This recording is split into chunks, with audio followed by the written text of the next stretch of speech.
আসসালামু আলাইকুম এভরিওয়ান। আজকে আমি এক্সপ্লেইন করব রবীন্দ্রনাথ ঠাকুরের লেখা ছোট গল্প শুভদৃষ্টি। গল্পটি শুরু হয়েছে কান্তিচন্দ্রের বর্ণনা দিয়ে, যিনি এই গল্পের প্রধান চরিত্র। কান্তিচন্দ্রের প্রথম স্ত্রী মারা যান এবং তিনি চিন্তা করেন দ্বিতীয় বিবাহ আর করবেন না। অতঃপর তিনি তার বন্ধুদের সাথে পশু পাখি শিকারে মনোনিবেশ করেন। একদিন তিনি পশু শিকারের উদ্দেশ্যে একটি গ্রামে যান এবং কিছু হাঁসের ডাক শুনতে পান। সেখানে যেয়ে দেখেন একজন বালিকা দুটি হাঁস হাতে নিয়ে সাঁতার করানোর উদ্দেশ্যে নিয়ে এসেছেন। বালিকাটি ছিল অসম্ভব সুন্দরী। সে সময় কান্তিচন্দ্রের অসম্ভব পছন্দ হয় বালিকাটিকে। বালিকাটির ছিল পশু পাখির প্রতি অসম্ভব মমত্ববোধ। এক সময় বন্দুকের গুলিতে একটি ঘুঘু পাখি আহত হয় এবং বালিকাটি অত্যন্ত ব্যথিত হয়ে ঘুঘু পাখিটিকে নিয়ে একটি বাড়ির রোয়াকে যেয়ে বসে এবং ঘুঘু পাখিটিকে যত্ন করতে শুরু করে। সে সময় কান্তিচন্দ্র সেখানে উপস্থিত হয় এবং দেখে কেউ একজন সুধা বলে ডাক দেয় এবং মেয়েটি উঠে যায়।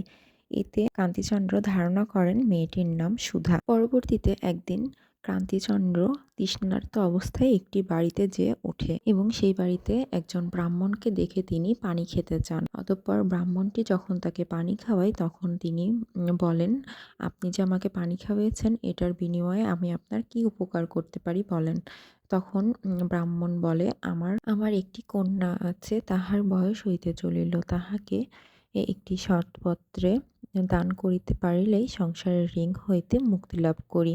কাছে কোথাও ভালো ছেলে দেখি না, দূরে সন্ধান করিবার মতো সামর্থ্যও নাই। আমার মেয়ের নাম সুধা। তখন কান্তিচন্দ্র মনে করেন সুধা সেদিন যে অসম্ভব সুন্দরী বালিকাটিকে দেখেছিলেন এটি বৃদ্ধের মেয়ে। কান্তিচন্দ্র তখন বৃদ্ধকে বলেন, আপনি আমার সাথে নৌকা ঘাটে দেখা করেন, তাহলে আমি একটি ভালো পাত্রের সন্ধান দিতে পারবো। পরবর্তীতে বৃদ্ধ যখন নৌকায় যায় তখন কান্তিচন্দ্র বৃদ্ধের মেয়েকে বিবাহ করার জন্য প্রস্তাব দেন এবং বৃদ্ধ সেখানে রাজি হয়ে যান এবং বৃদ্ধ কান্তিচন্দ্রকে মেয়েকে দেখার উপদেশ দেন। তখন কান্তিচন্দ্র বলেন, অবশ্যই আমি আপনার মেয়েকে বিবাহের দিনই দেখব। নির্দিষ্ট দিনে কান্তিচন্দ্রের সাথে সুধার বিবাহ হয়। বিয়ের পর তিনি নববধূকে দেখে বুঝতে পারেন তিনি যেই বালিকাকে ভেবেছিলেন এটি সেই বালিকা নয়। তখন তার শ্বশুরের উপর অসম্ভব রকমের রাগ অনুভব করে, কিন্তু পরবর্তীতে তিনি নিজেকে বোঝায় যে তিনি তো আমাকে দেখাতে চেয়েছিলেন কিন্তু আমি তো দেখিনি। কিছুক্ষণ পর ওই অসম্ভব সুন্দরী বালিকাটি এসে হাজির হয় এবং কান্তিচন্দ্র সেই বালিকাটির সাথে কথা বলার চেষ্টা করেন। তখন সেখানে অন্যরা কান্তিচন্দ্রকে বলেন, ও কথা বলবে কিভাবে, ও তো বোবা এবং কালা।